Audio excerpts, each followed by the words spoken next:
Alright, greetings everyone, we're back with another Path of Exile video. I am rendering my Halloween Spooktacular, so I got nothing to do right now because I can't really play the game. So I'm going to show you some websites and some add-ons, hopefully, and stuff that I do. We're going to go over some like crafting, we're going to go over some like hidden DPS stuff here in a second. But first I want to show you this cute dog video I was telling you about in the last video. And this is an example of a headhunter juicer build that gets the soul eater buff.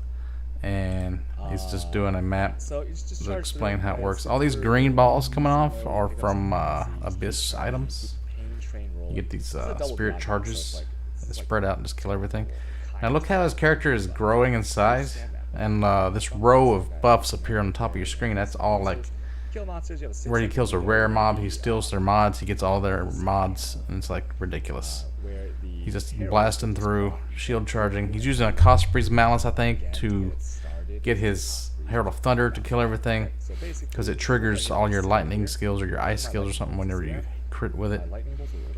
And then he's got a Corrupted Portal gem, which is the Breach Portal. Because when you get to the boss, you can't do anything to it because you're not able to hit enough things to crit enough times to make all of his stuff go off, I think. So he needs all the mobs. Like, watch this. The Vault Breach goes out and all these mobs come out. They don't drop anything, but you can use them to like have something to hit. That's kind of like how that Worm Blaster build was. You would drop the worms, you'd have worms to hit, and then you would like crit all these cast on crit effects would come out. Plus he has all the headhunter buffs that do an insane amount of damage. And there's videos where people use like bows and they get even bigger than that was. Like your whole character fills the screen. But I just wanted to show you that real quick. So when I'm talking about hidden DPS, and this is something a lot of even pro players don't realize, I think, because let's go to my T2 character. So this one is a Vortex character I showed you. This one's not wearing any armor, so I'm going to go into an actual map show you how it works. But it triggers your Vortex whenever you cast any spell, whenever you do anything. So if I'm running around in my hideout, let's say.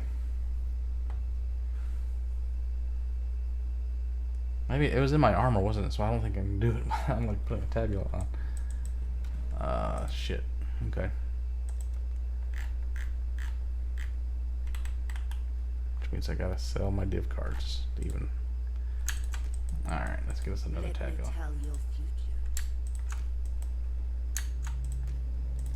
So okay, so what I have here, where's my Vortex?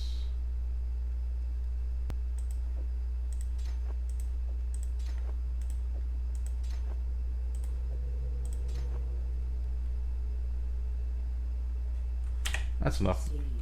Anyway, you put your main skill on your left click. So every time I walk around, I'm just casting vortexes constantly. So your DPS is kind of calculated assuming that you're hitting something all the time.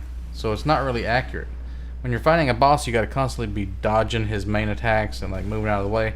And if you're like an attacker or a caster, or you're shooting a bow or whatever, you're pausing and you're not doing damage because you're running away. So this character is like, once that vortex is down, it's down, and it's doing damage no matter where you're at. So if you're like way over here you're dodging around, your vortex is still on top of the boss usually.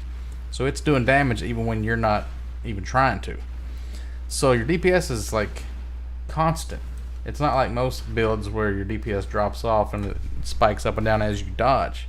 That's why this is kind of like a hidden good DPS character, even though I haven't really got enough crap in it to make it really do a lot of damage, so I kind of bailed on it. But my ED Contagion character, let's talk about that.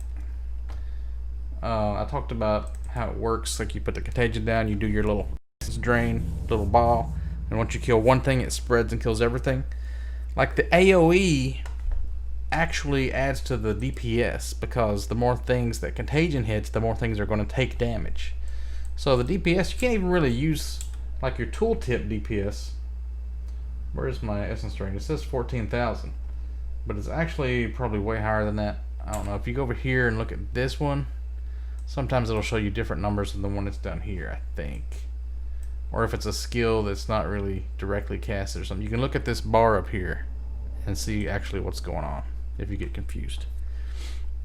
But see, this is where everybody fucks up. They're like the pro players don't even recognize this. When you look at your tooltip DPS, this is taking your attack or your spell, and it's multiplying that by your attack speed or your cast speed. So if you put a bunch of, like, I look at these top players that have the top DPS, and that's the ones I'm copying on PoE Ninja. They have a lot of cast speed on their gear. How does this build work? Essence Drain, you shoot it, and something gets debuffed, and it drains their health off. If you shoot them twice, it doesn't do more damage. It just refreshes the duration of the buff.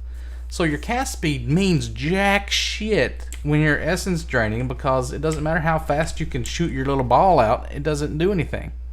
So it's showing your DPS is like crazy high when it's not really. It's the amount that it spreads. Like your AoE from the contagion, that's what makes your DPS go up in this build. Because you've got to consider the functionality of how the build actually works. Like, I really like the spell Flame Surge. If you get the Flame Surge attack or your cast speed like super high, you're just blasting out flame surges real fast, like a rippling effect, and it just melts anything.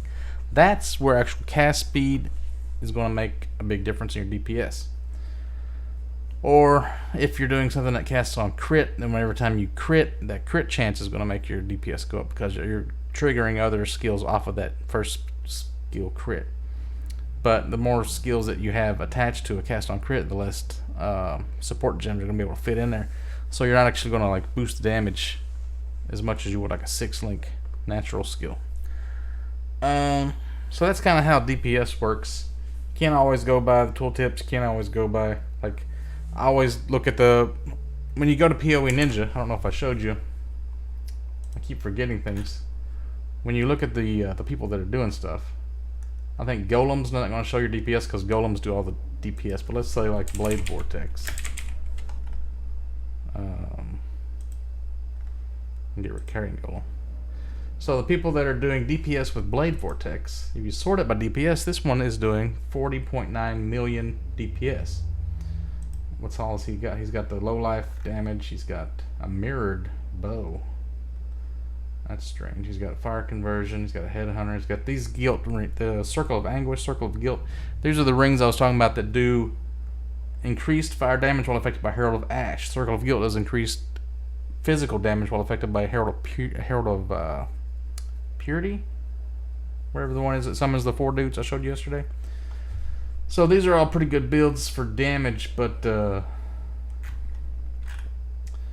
what was his main skill? Blade Vortex? So yeah, this is probably pretty accurate. So people talk about DPS in terms of like Shaper DPS. If you hear anybody say Shaper DPS, they're talking about, okay, so Shaper's not the main end boss anymore, but it used to be. And Shaper has like 100 million or something health or something crazy. So if you say you're doing 1 million Shaper DPS, they're not talking about like your clear speed on clearing a white mob or going through like clearing maps or a regular boss. Like a Shaper, he has more resists and more defenses than normal mobs do. So when I say Shaper DPS, you're talking about 1 million damage per second against Shaper, particularly, which is what you would want to have. Like compared to other mobs, that's even higher. But so he has so much health that you can kind of see like 1 million versus 15 million versus 40 million as the how fast his health bar drops, because even with 100 million DPS, it takes a while to kill something with that much health. So you want to drop it fast enough that you can, like certain bosses have phases, like Kitava. And if you have a build where you set up a lot of stuff like totems and things and a lot of curses and things that before he even can attack you, and then once he's spawned in, all that shit hits him at once. Usually it'll hit him so fast and so hard that he doesn't even get to do anything, and he just like he starts his phase and he ends his phase, and he has to go into phase 2, and then you set all your shit up again. It phases him into phase 3. So if you're doing enough damage to phase bosses like that, that's what you pretty want to do if you want to be like a boss killer build. So if everybody says Shaper DPS, they're talking about like how much damage they do versus a high-end, high health, high defense boss like that. So that's what that means. I guess we could talk about some tips and tricks that I learned the other day. Let's go over here to our incursion temple.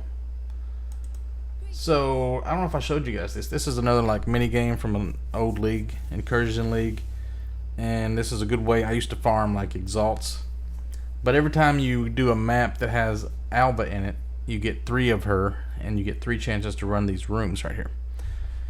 So you want to get the rooms upgraded, and you want to get them connected so that you can get to every room, like especially the boss at the top, but not really. What you really want is a corruption chamber, which I don't have right here. Oh, sacrificial chamber. Yeah, this is what you want right here. The other ones do a lot of cool shit too, like the I didn't realize the hurricane engine. If you get that up to max level 3, the whole place drops corrupted items, and those have a high chance to drop 6 links. 6 links, you can, if they're crap and they're like going to be veiled corrupted, you can't use them. You can sell them for a divine orb each, so that's pretty good. But I was going to talk about secret valuable items, like those boots. There's these boots like an Indian name, Omeyokan. Like the ritual dance of the ritual or something like that is what the normal one's called. And then the boss up here drops these little vials, which they're super rare, but nobody ever uses them. So they're also super cheap. They're like 1 or 2 chaos each. And then the boots are like 3 chaos or something like that usually. So whenever you get a sacrificial chamber that's level 3, which I always try to do, I just go buy some of those cheap boots, one of those cheap vials that upgrades it. I take it in the sacrificial chamber, I put them both in there, and it upgrades it to like a 1.3 exalt boot. So it's just like printing money if you can force it to give you tier 3 sacrificial chambers. The way you can do that or increase your odds of having it happen is when you go into a map and you get 3 chances for Alva to spawn. If you do the first one and it's sacrificial chamber, you do it and then you don't do the other 2 the rest of the map, because there's no way that you're going to get sacrificial chamber again in the same map that you've already gotten it. So if you go to a new map and you start it again, then you have a chance to get sacrificial chamber again. So you keep doing that over and over again.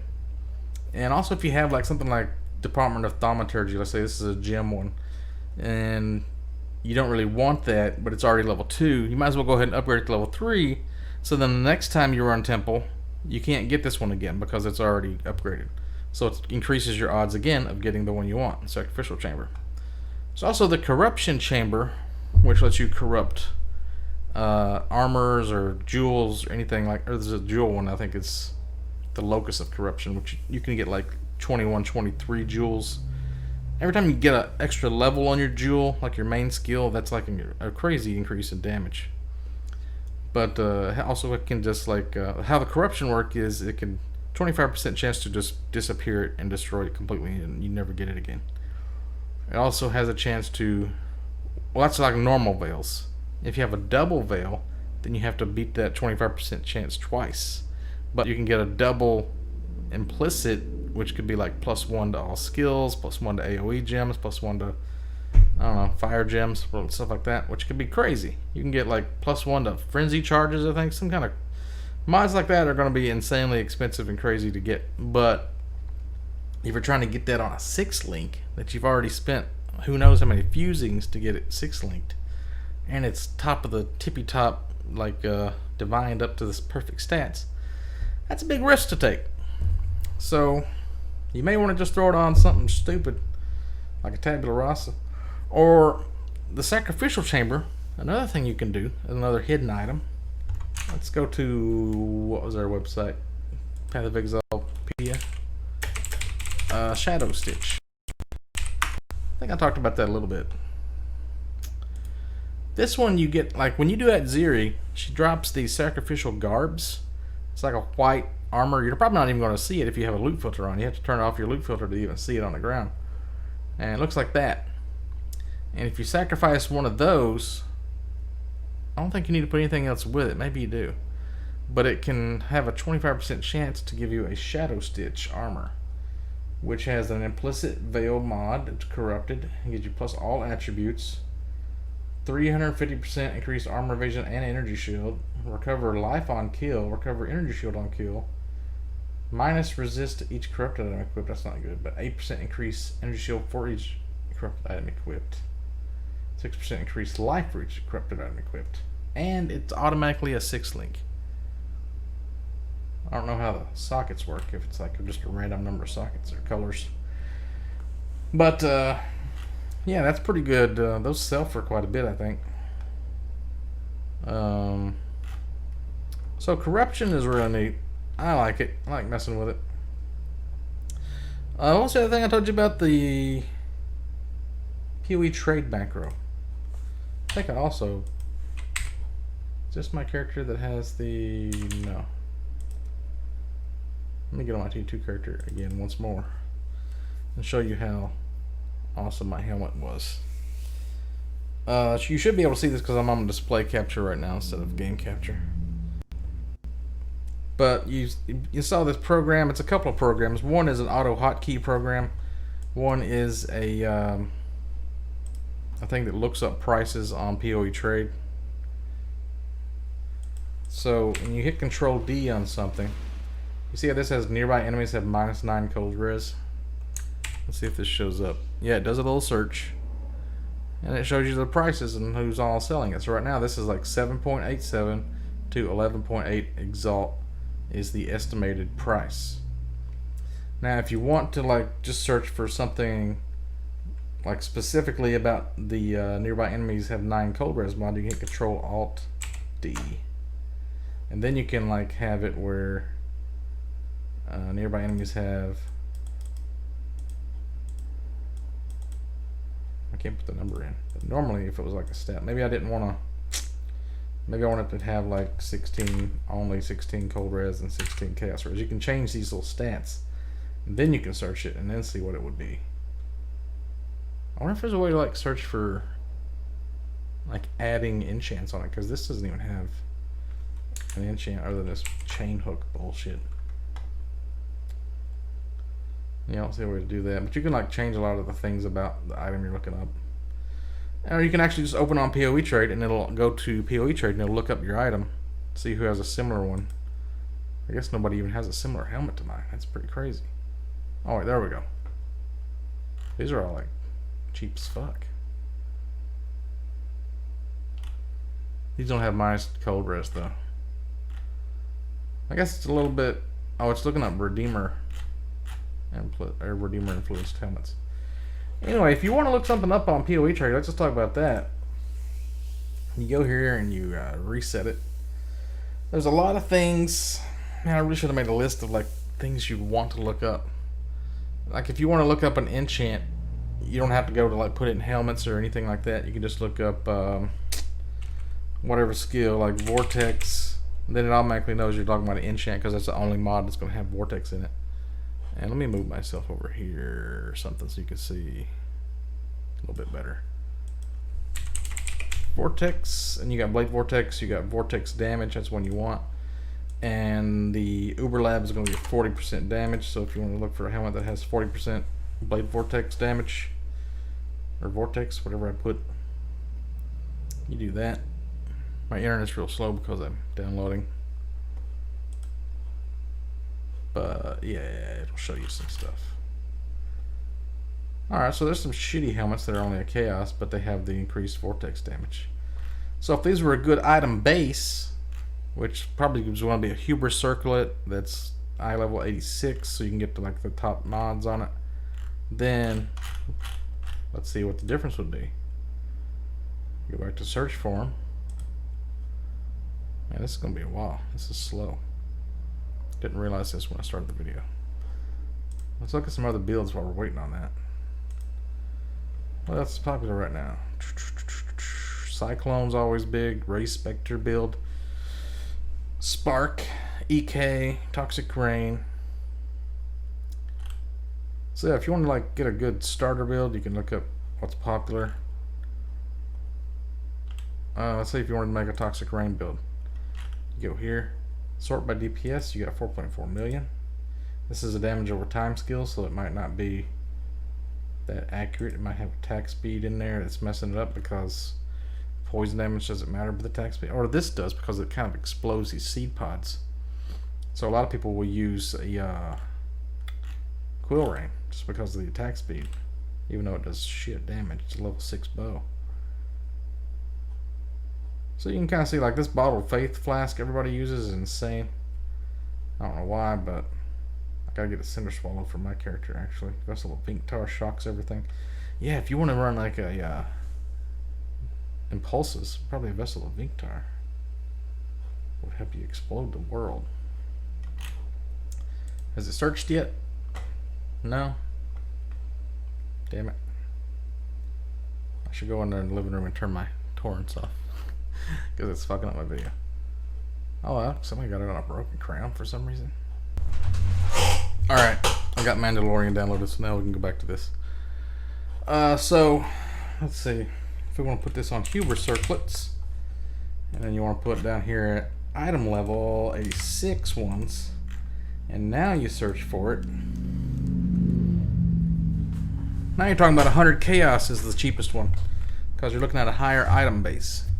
Now I'd say you even want to make it crazier and give it like a, what is it, Redeemer? That's one I had. Influence. Now you're looking at 15x. That's how little, like something added onto an item can change the price of it. So this one's actually Shaper and Redeemer. Those are like a mirror. Look at this fucking helmet. It's got supported by area of effect and hypothermia. So you're going to get a bigger vortex if you put it in that. You can have a 6 on your helmet. Use your armor for like something else. Effective cold elements, increased area of effect. -9 cold res like I have. Nearby enemies take 6% increased elemental damage. That's even crazier. That's why that's so high. That's 200 ES, which is meh. Can get up to like 357 like this one. But yeah, it seems pretty crazy. What's some other things? Like I told you, those stats that are really good, like the recover energy shield on block. Energy shield. Where is it? I mean, recover life when you block. That's actually pretty neat. So this is only going to be on shields, so there's no reason to like put shields up there. And let's see. These are all the shields that recover ES on block. The Titanium Spirit Shield is the highest item level I think you want. So if you go over here to shield,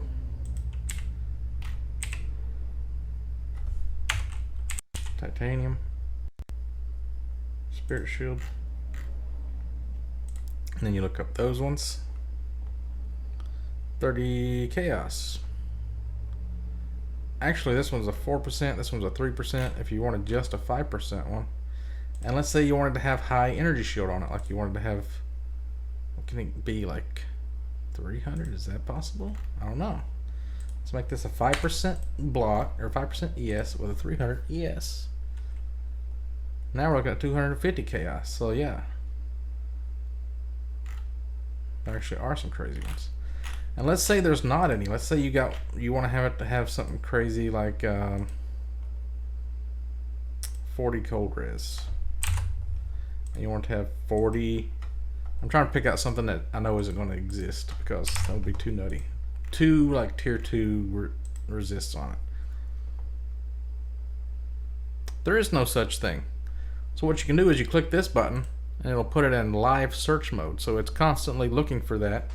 And if it finds it, it'll pop up on your little tabs. It'll have a little red thing saying, oh, we found one. You can also go down here and have it look for like a buyout of, like, say you wanted to only pay 100 Chaos Orbs for it. You set this to 100 Chaos Orbs. Then you search for it, and then you hit the live search. Or you can have like any of these influences. You can have it like non-corrupted. You can have the rarity be only unique items. You can have the like jewels. If you want to find a jewel, you set like 20 quality. Level 21 jewels, and you can find jewels that are like max level pretty much.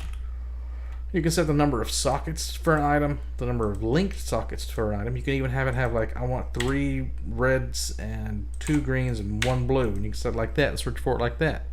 If you have like chest armor that has to be specific off colors or something. So this is how PoE Trade works. It's really good. Use that in conjunction with your trade macro. Like, I don't know what I would do with that trade macro. And you also have those tabs that you can sell things in that are automatically posted here. You also got pathofexile.com trade, which is a little different. It's similar, But if you go to like filters on it, it's kind of, this is the bulk exchange. If I wanted like want chaos orbs, I'm selling veils, jewelers, and chromes or something, you can search and it'll show you like how much you can buy with whatever crap currency you got. But if you want to search for items, it's a little bit more complicated, which I don't like it as much as PoE Trade, but you go over here and you can type things like resist or all the stuff the other thing has, but it's a little bit more complicated, I think. Anyway, those are a couple of websites that you can use. Now let's talk about PoeDB. This is a website that shows you if you want to do fossil corrupting, especially. It's kind of like the this one. It shows you the prefixes on the left and the suffixes on the right, and also you can click this and it shows you what possible corrupting implicits you can have on stuff. I don't even really get into helmets. Helmets, shapers, and elder ones. You can have like mine and trap stuff. You can have conk effect, elder, area of effect, boots. See, this isn't really updated as much as it used to be. That's why I use PoeDB instead. Fortify, range attack totem you can get on that. Spell totems. So like PoeDB, what are we on right now? Body armors. You can go down here to, what's the explodey one I was talking about? The Crusader one. Enemies you kill explode, dealing 3% of their life as physical damage. And this little red number on the right, I don't know if you can see that. Let me move myself back down here. It says 25. That's a number that like you'd have to hit on the roll. That I think, what is it normally? If you see, I don't know. Some of these are like real common. Like the bigger the number, the more common it is to get. Like this is 13,000, 12,000, 9,000, 8,000. So the 25 is hardly anything. So it's like really rare to get that. But there's a way to force it to get that if you use fossils. So I think the thing to get that particular mod is dense fossils, pristine fossils, and jagged fossils. So if you use all those three, see, this one gets rid of all your life mods. This one gets rid of all your chaos mods. This one gives you all the get rid of defense mods. So you're only left with a certain number of mods. So that increases up to 250 instead of 25. So yeah, your prefixes, you only have 2 of them left that are just normal prefixes. If you use like another fossil, maybe even like to get rid of mana, which I don't even know which one that would be. You can maybe even get it higher, but like the more fossils you use, the more it's going to cost, because you have like these different I'll show you how fossil crafting works. You have these things. It's like chaos orbs, but you can put 3 fossils in it. And I don't even have any of the 4-socket ones because those are really expensive. I usually just sell them.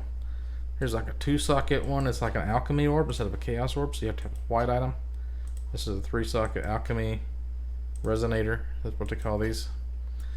So you can like stick these fossils in there. Is this something I'm working on?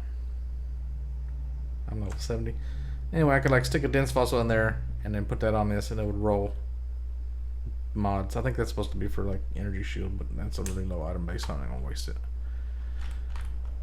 What's this one? Oh, I've already got this one crafted. Anyway, fossil crafting is kind of complicated, so I don't really do a lot of it. But if you wanted to know what your odds are, you go to this, figure out which mods you want, which ones you don't want, and then you go to this thing called Craft of Exile. Now this one, I really don't know how to use it at all. I'm just going to be honest with you. It's pretty complicated. But let's see if we can figure it out. We want to put it on a... We want to go to body armors. Let's say we've got a strength body armor. And also the different types of body armors are going to give you different chances. I didn't know that till yesterday. My dog's freaking out about something.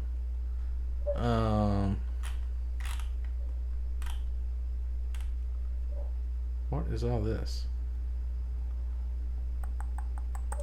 It's not showing me any of the item prefixes. I've already got fossils selected. Yeah, get rid of this pristine fossil. Open all groups. So we want Crusader, enemies you kill explode. So we have to have a Crusader influence based. And then we take a pristine, a dense, and a jagged. And now we got 0.259% chance of it occurring if we use all three of those.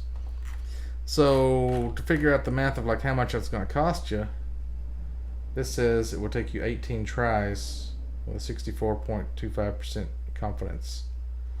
And if you actually want to like run a simulation down here, start real-time simulation, and it's like computing the odds of like rolling it and seeing how many times it happens and it doesn't happen.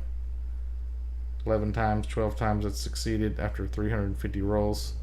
So that kind of, the more times it tries it, the more times it assumes that it's going to be accurate in game. And the percent chance of it happening is, it's going up between like 8% and 13%. Oh, it went down to like, the ratio went real low all of a sudden. Yeah, I don't really know exactly how all that works, but it's pretty nutty. This is how in-depth this game is. People make websites just for like rolling fossil crafting. What was the other thing I was going to look up besides body armors? Helmets, two-handers. Yeah, I don't know. Wands can get some kind of nutty stuff on them. See, they don't have even the trigger spells when you use a skill or whatever it is. Like, this hasn't been updated in a while. If we over here to one-handed wands, it's on there somewhere.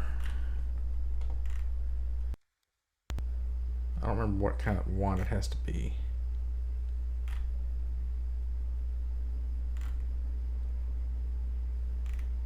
Yeah, I don't know. Anyway, that's some tools you can use. I talked about target farming corruption chambers, didn't I? Yep. Oh, also in incursion. I didn't even talk about this. I was talking about the delirium. I don't know if I showed you what delirium looks like, but it's like a big cloud of mist, and you kill as much things as fast as you can. That's why people make those juicer builds, right? When you get a map that has Alva in it, and you go into her temple, that's also delirium, but it pauses it. So the more things you kill means you can go in there and clear 3 of these whole temple rooms out in the middle of your delirium, and it doesn't even like affect the time.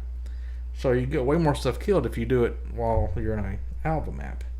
So it pauses the fog. I don't know if there's other things that do that are like side area, like veil side areas. I don't think those count, but they might. You can check into that. Another thing you may come across is synthesis mods, which I don't know if I have any I can show you for an example. I'm not wearing any, am I? I might be. Synthesis was a, I showed you the kind of Carcassonne board. It's kind of like a board game, you know. Just do these memory fragments. They still have these Cortex maps that you can do that drop those Circle of Guilt and Circle of Anguish rings. That's where those come from, actually. But synthesis mods have an implicit mod on them somewhere. And implicit means, like this one is spell damage for wands. Implicit for this armor is 18% energy shield. So every base item type has like a, well, except for titanium shields, they don't have any implicit. But they have something that it does automatically, which is the top mod, and then you got your prefixes and your suffix underneath it. Sorcerer boots don't seem to have an implicit. I don't know why. This one is a corrupted Parandus belt, so it normally, let's see what the normal mod is on it. So I got another one. It's not corrupted. Stun and block recovery. But since it corrupted it, it got rid of the stun and block recovery, and it made it discipline has 16% increased aura effect. So discipline gives me more energy shield. So I get 16% more of what the percent discipline would give me, or energy shield. So you get a little bit more energy shield from having that. So that's what kind of veil corruption can do. So synthesis mod, that's hard to say. Synthesis mods, they give you a mod that's always, it's never going to change. So you can re-roll it with chaos orbs and like craft on it without worrying about that mod change. So you get a like an extra energy shield on a veil regalia synthesis, then you can like keep crafting on it until you get it right, and you're always going to have that top mod. Conqueror mods. Let's talk about those ones, which we have to go back to PoeDB a little bit. Some of the really good ones, I think, the Explodey chest I was talking about, that's a Conqueror mod. That's a Crusader. But there's also Tailwind boots. Now, if you don't know what Tailwind is, I'll have to go over to Path of Building real quick. And, let's see, I'm going to have to save this, I think. Because I'm going to go to a Ranger real quick. And I'm going to pick a Deadeye, for example. I'm going to go to the skill tree. I have to explain how this whole program works. Tailwind is something you get from this Deadeye Ascendancy. Increases your action speed by 10%. That's not your movement speed. That's everything. That's your cast speed, your attack speed, your movement speed. Anytime you do something, the frame rate of it, I think, is like, it's 10% faster. So it's like really good. And the only way to get it is to be a Deadeye, or to get it on your boots. That's why these boots are so insane, and they're really hard to get. You get it from Hunter. That's the poison boss of the map conquerors. So let's see. You have Tailwind if you have dealt a crit strike recently. So you don't just automatically have it all the time. You have to crit. And its roll is 100, so it's like 4 times better than the Explodey chest, but still hard to get. So if you even just have regular boots that are Hunter influenced, those are probably going to be pretty valuable just because they can have Tailwind if somebody were to buy those and try to re-roll them. Redeemer, like I said, it has those like nearby enemies have minus resist. Was that from Redeemer? Maybe it wasn't from Redeemer. You gain fizz as extra cold.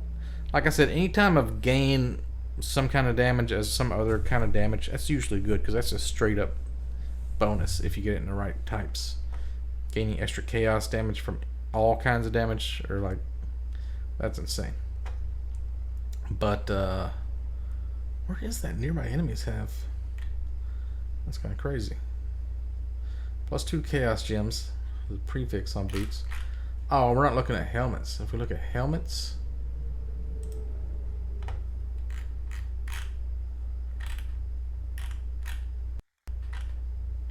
now we look at it. Just look at it. Nearby enemies have -9 cold resist. That's a suffix. You can get reduced mana reservation. That's real good. Maximum seals on Unleash is pretty good.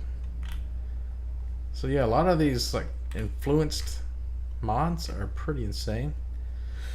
And the thing I don't really know a lot about, I talked about, was those and the currency thing over here, PoE Ninja. These Awakeners orbs. And the Redeemer's Exalts, Hunter's Exalts. Like if you wanted to add a suffix on the boots and you had a Hunter's Exalt, it's going to give it a Hunter mod. So instead of it being like a 125, what it was it chance for it to be Tailwind boots, it's going to be like a 1 in 4 because there's only 4 Hunter mods that are on boots or whatever it was. I think. I don't know if it still has like weighted chances. So there's these primary grading lenses. Like these are for these new quality gems, I think. I don't really know a lot about them yet, or which ones are really awesome. And then you got the Awakener's orbs. I think those are the ones you can use to like take an item. You take like Hunter boots, and you use that on it, and it destroys it, and it gives you an imprint of Hunter boots. So then you can take like something like Crusader boots that have some other mod you want on it, and you put that on it. So now it's like Hunters and Crusaders influence. So it's like 2 types of influence on one boot. Or it might have to be Shaper and Elder added onto it. I don't know if you can have like 2 Conqueror influences. But yeah, that's what Awakener's Orb do. They split the influences of 2 items by destroying one, and you put it on another one, and you can have like double influenced items. And then once you get those perfect, you can put it in your temple and try to double corrupt it. And then if you pass the 25% chance for it to just destroy it, you can have a double implicit, double corrupted item. I guess that's possible. I mean, I don't see why it wouldn't be. But the odds of that happening, probably not good. Probably going to lose it. So it's pretty nutty. Okay, so we talked about let's talk about the secret valuable items. We got a little bit of time left. What do we have in staves? Okay, this Agnerod South staff. Look at this thing. There's 4 types of Agnerod staffs. There's a south, a west, north, and an east. And they're all not very good. How much did it cost? Let's look under Control D. Right now, at the beginning of the league is when you want to buy these. They're like 2 chaos each. I'm assuming the other 3 staffs are about that too. So about 8 chaos, you buy 4 staffs, and you sell them, and you get this map. That's called, where is it? It's Vinktar Square, isn't it? Yeah, I was thinking of the other one. Are these in alphabetical order? Yeah, Vinktar Square. This map, I don't have it, so I'm going to show you how you use all these things. But look, we're learning how to use websites. We're going back over here. We're going to go to our search form. We're going to reset it. We're going to type in Vinktar. The Vinktar Square. And we're going to hit enter twice. 18 chaos. 20 chaos. So you spent 8 to get the staffs. You buy the map, or you make the map, and you sell the map for like 20. You just made 12 chaos out of nothing. So the more you just sit in your hideout buying up these staffs, making these maps, selling them for 20, you're making 8 chaos every time you make one of these maps and sell it. So you could do Path of Economies, not even play Path of Exile, you just play Path of Economies, sit in your hideout, buying low, selling high, and making money hand over fist.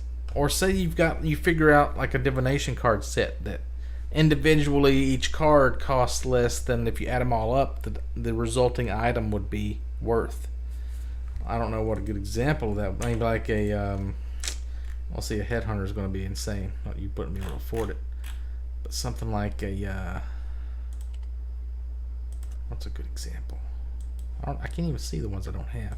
Oh, Quill Rain, or what's it called? Rigwald's Quiver. So like Rigwald's Quiver, it only drops in the what is that map called? It's low level, right? Dark Forest. Dark Forest is the only way you get the Rigwald's Quiver divination card.